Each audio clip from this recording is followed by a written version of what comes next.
All right, hey there, Rivet family. Happy Tuesday. I've got a pretty long cardio workout for you today. We're doing 2 rounds, as you can see, of some running, biking, rowing, and some weighted running as well.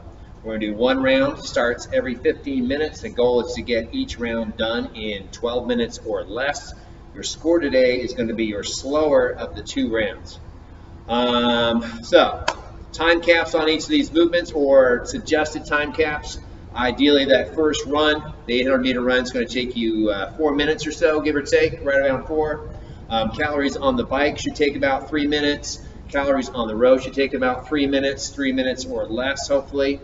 And then our weighted run, about 2 minutes or so on that one. That's probably the only kind of slightly unusual one if you're familiar with the other 3. The weighted run, you can use a dumbbell, kettlebell, or sandbag today. I don't mind. Suggested weights, I'd say about 50 pounds for the fellas, about 35 pounds for the ladies. More importantly, it should be something that you can actually run the entire 200 meters with, right? Throw it on your shoulder, carry it your side, you can carry it however you want, but it's something you can go out the door, run down, run back, no stopping. So you should get at least 3 minutes of rest, hopefully a little bit more in between the 2 rounds. And like I said, score today is going to be your slowest of the 2 rounds. All right. Let's see. So suggestions. We'll think about knees. We'll think about feet today. All right. So for your running, both the weighted run and the 800-meter run, it is very helpful to keep your feet relaxed. Oftentimes, people kind of flex their feet, which kind of makes the toes pull up, and it leads itself more to landing on the heels. The heel strike. We're often talking about the dreaded heel strike. We don't want to be landing on our heels. That puts the brakes on every time we land, right? Puts the brakes on, and also has a lot of impact, which is not good for our hips, knees, ankles, everything else. So try to keep that foot relaxed, right? Just what it sounds like. Foot is flexed, toes up, foot's relaxed. The toe tends to go down and lends itself better to keeping the feet directly underneath the body. You want to stay mostly on the balls of the feet. And again, just keep them nice and relaxed to soften that impact. Knees are soft, feet are relaxed, and we use that lean to pull us forward. On the bike and the row, 2 things, knees in.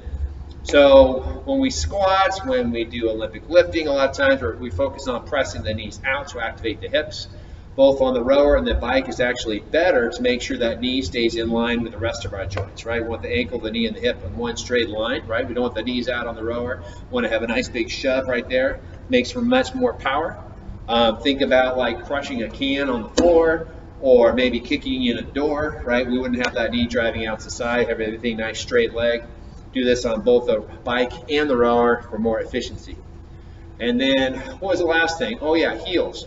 So I talk about this a lot. Very important when we're in the catch on the rower, right? Which is where we're up at the front, we're about to start our drive. We really need to have those heels down. Those heels need to drive down. It's very common to see people with their heels up, or they're driving off through the toes. But just like deadlift, kettlebell swing, any of these movements, right, where we're using our legs to generate force and power, really need to drive those heels down. So heels down at the catch and the rower. On the bike, though, it's actually helpful to kind of pull those heels up as we pull that foot up underneath the body, right? So we drive down on the pedal, and then we pull the heel up as we come back behind. And this actually helps us to engage the hamstring a little bit, and not just tax our quads. If we're just driving straight down the entire time, very quad dominant. If we're driving down and then lifting the heel as it comes back up, we actually can engage the hamstring. And this is actually a lot like our running style we always talk about, our pose method, right? We go down and then kind of pull that heel up directly underneath the body.